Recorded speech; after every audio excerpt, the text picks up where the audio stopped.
Hello friends, आपका स्वागत है हमारे यूट्यूब चैनल विजय शिक्षा सारथी पर। हम आज लेकर आ गए हैं पॉलिटिकल साइंस का VVI सब्जेक्टिव क्वेश्चन, जो बहुत ही महत्वपूर्ण है और यह चैप्टर 1 का है।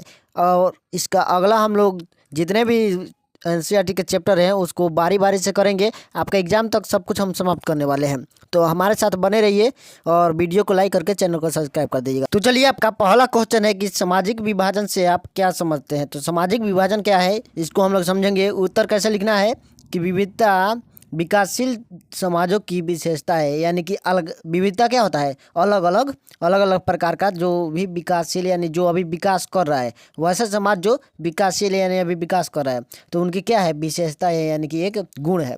उसके बाद है एक देश या क्षेत्र में निवास करने वाले जाति धर्म संप्रदाय के लोगों के बीच जो यहाँ पे क्या होगा, जो विभिन्नताएं होती है वे सामाजिक विभेद कहलाती है।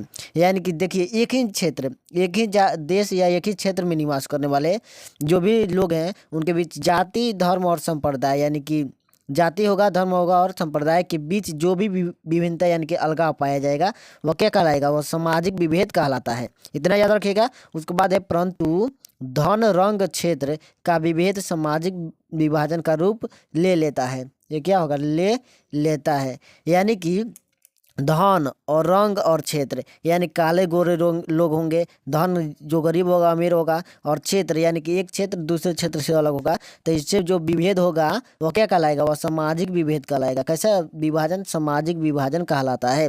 उसके बाद है भारत में सवर्ण और दलित। देखिए उदाहरण दिया, जैसे भारत में सवर्ण और दलित यानी कि उच्च जाति के लोग और नीचे जाति के लोग, इन दोनों के बीच। उसके बाद है गोरे और काले लोगों के बीच या गरीब और अमीर के बीच विभेद जो क्या कहलाता है, वह सामाजिक विभेद कहलाता है। यानी कि स्वर्ण और दलित के बीच जो भी विभेद है, काले और गोरे लोगों के बीच जो भी विभेद है, और गरीब और अमीर के लोगों के बीच जो भी अलगाव है यानी विभेद है, तो वो क्या कहलाएगा, वह सामाजिक विभेद कहलाएगा। तो चलिए अगला क्वेश्चन चलते हैं। अगला क्वेश्चन क्या कर रहा है, सांप्रदायिकता क्या है। 2 नंबर क्वेश्चन है, सांप्रदायिकता क्या है। तो उत्तर कैसे लिखेंगे, जब समाज में एक धर्म के लोग दूसरे धर्म को छोटा एवं अपने धर्म को सर्वोच्च समझने लगते हैं, तो समाज में धार्मिक आधार पर अलगाव, ये क्या होगा, अलगाव उत्पन्न होती है। इसी अवधारणा की सांप्रदायिकता कहते हैं। यानी इसी अवधारणा को होगा यहाँ पे, यानी कि जब समाज में एक धर्म दूसरे धर्म को, मान लीजिए जैसे हिंदू है तो वो क्या करेगा, वो मुस्लिम को छोटा समझने लगे, मुस्लिम है ईसाई को छोटा समझने लगे, तो इससे क्या होगा, ये धर्म को, अपने धर्म को सर्वोच्च बताएगा, यानी कि अपने धर्म को बड़ा बताएगा और दूसरे के धर्म को छोटा बताएगा, तो वह क्या होगा, वह धार्मिक अलगाव उत्पन्न होगा उससे। और यही जो अवधारणा है वो क्या कहलाती है, सांप्रदायिकता कहलाती है। उसके बाद है यह किसी भी लोकतंत्र के लिए खतरनाक है। यानी कि हमारा देश क्या है, एक लोकतांत्रिक देश है, और हमारे देश के लिए जो भी ये धर्म जाति वाला कॉन्सेप्ट है ये एकदम गलत है, ये क्या है, हानिकारक है, बहुत खतरनाक है। उसके बाद है, चलिए अगला क्वेश्चन चलते हैं। अगला क्वेश्चन है 3 नंबर कि सांप्रदायिक सद्भाव को प्रोत्साहित करने के लिए आप क्या करेंगे। यानी सांप्रदायिक यानी कि लोगों के बीच सद्भाव यानी कि एक दूसरे से लगाव के लिए आप प्रोत्साहित यानी कि लोगों को किस तरह प्रेरित करेंगे। तो आंसर क्या लिखेंगे कि भारत में विभिन्न धर्मों के लोग निवास करते हैं। हमारे जो देश है हमारा, उसमें बहुत धर्म के लोग रहते हैं, गिन नहीं सकते हैं, लेकिन 3-4 जो धर्म है वह ऊपर है एकदम, जैसे कि हिंदू धर्म, ईसाई और सिख और मुसलमान लोग ज़्यादा हैं। उसके बाद है राजनीतिक व आर्थिक स्वार्थों की पूर्ति के कारण सांप्रदायिक सद्भाव के स्थान पर सांप्रदायिक संघर्ष का जन्म होता है। देखिए, यानी कि राजनीतिक और आर्थिक, देखिए कुछ लोगों के पास, कुछ धर्म जाति के लोग के पास बहुत ज़्यादा पैसा है, क्या है, आर्थिक उनकी स्थिति बहुत अच्छी है, और कुछ धर्म जाति के लोगों के बीच क्या है, जो आर्थिक स्थिति है उनकी एकदम ख़त्म है।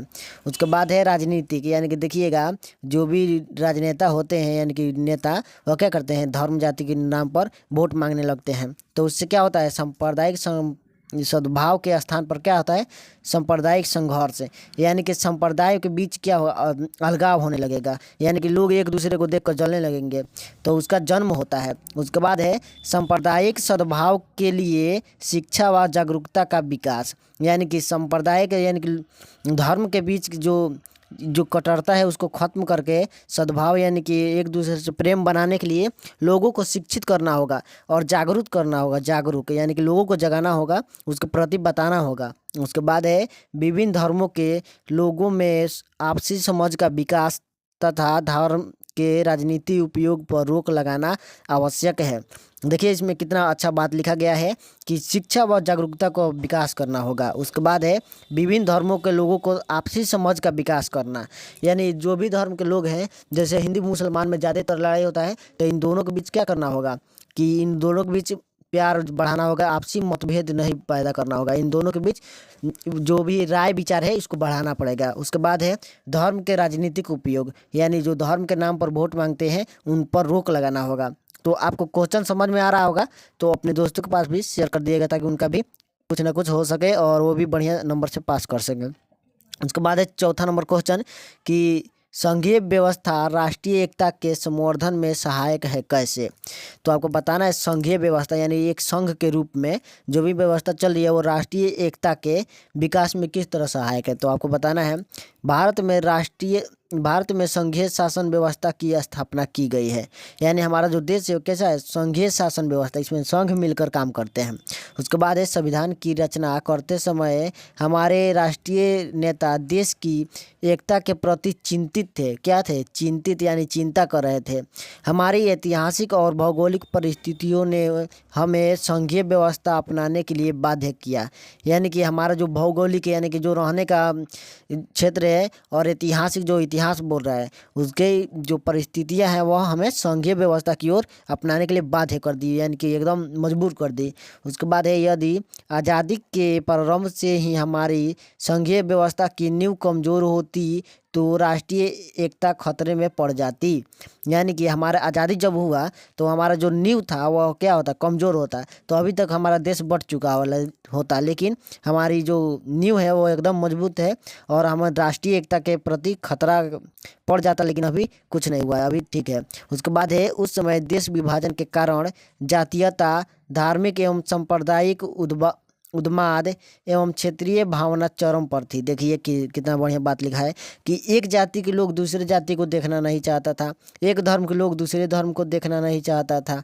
उसके बाद है संप्रदाय, जो भी संप्रदाय थे तो अलग अलग थे, और क्षेत्रीय भावना यानी कि जब जो कश्मीर था वो कह रहा था कि हम अकेले रहेंगे, अब जो हैदराबाद था उसके निजाम जो थे वो भी कह रहे थे हम अलग रहेंगे, यानी एक क्षेत्र अपना लिया था। उसको क्या कर चरम पर था, लेकिन उसको बढ़िया से कॉन्सेप्ट के साथ उसको अच्छा से समझ लिया, यानी कि उसको सुलझाने का काम किया हमारे राजनेताओं ने।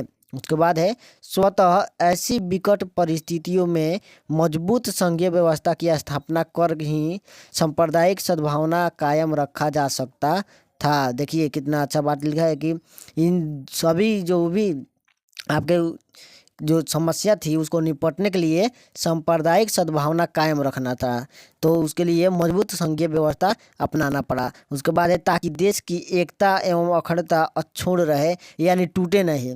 उसके बाद है इसलिए केंद्र को शक्तिशाली बनाया गया। किसको शक्तिशाली बनाया गया? केंद्र सरकार को, यानी कि देखिए राज्य सरकार बहुत कमज़ोर होता है, ज़्यादा नहीं, लेकिन उससे ज़्यादा शक्तिशाली जो होता है वह केंद्र सरकार, जो पीएम और राष्ट्रपति संभालते हैं। तो चलिए अगला क्वेश्चन देखते हैं।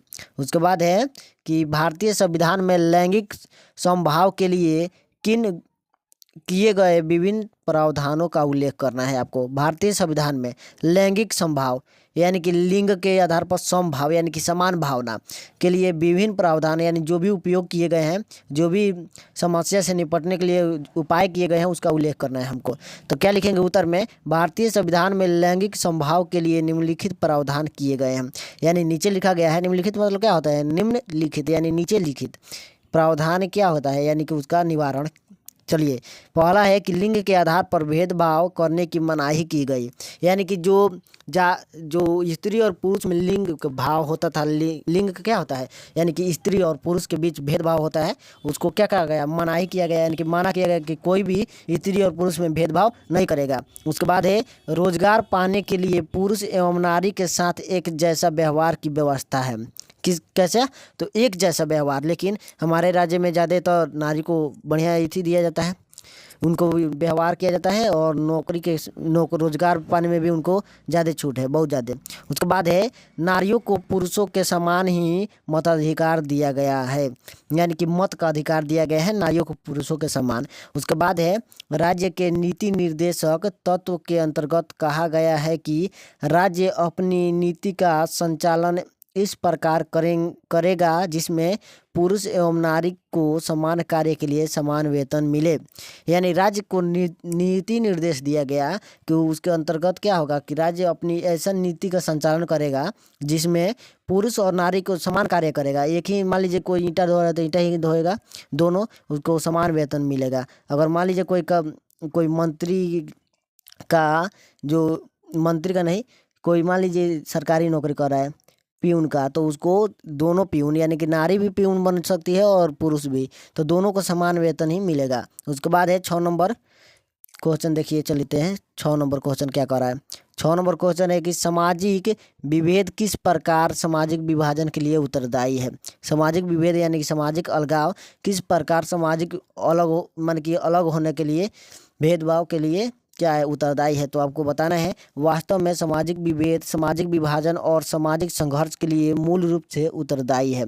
सामाजिक विभेद देखिए क्या है, सामाजिक विभाजन और सामाजिक संघर्ष दोनों के लिए उत्तरदायी है मूल रूप से। उसके बाद है प्रत्येक समाज में विभिन्न जाति, धर्म, भाषा, क्षेत्र के लोग निवास करते हैं, प्रत्येक समाज में। उसके बाद है सामाजिक विभेद का मूल कारण जन्म को माना जाता है।